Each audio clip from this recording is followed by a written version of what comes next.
Welcome to the Tech Egg. Don't get scrambled. Enjoy the video. In this video, I will explain how to make hot BBQ sauce. First, gather your base ingredients. You'll need a good quality tomato paste or ketchup, about 1 cup, to build a robust foundation. Next, incorporate a half cup of apple cider vinegar for that essential tanginess. Don't forget a 1/4 cup of brown sugar to perfectly balance the intense heat we're about to introduce with a touch of sweetness.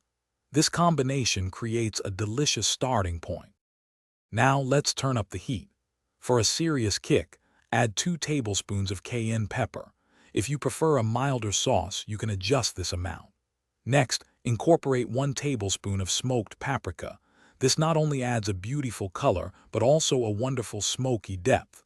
Finally, stir in about 1/4 cup of your preferred hot sauce for an extra layer of spice and complexity. This blend ensures a truly memorable and spicy barbecue experience. With all your ingredients ready, it's time to bring them together.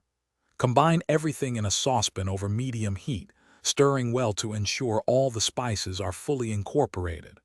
Once it begins to gently bubble, reduce the heat to low and let it simmer for about 20 minutes. This allows the flavors to meld beautifully.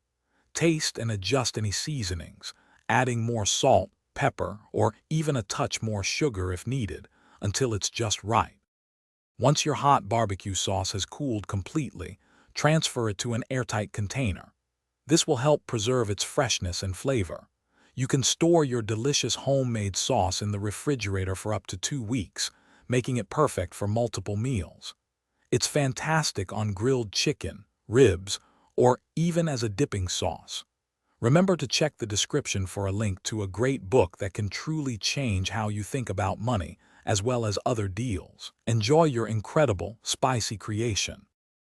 Thanks for watching. Consider subscribing if I helped unscramble your problems.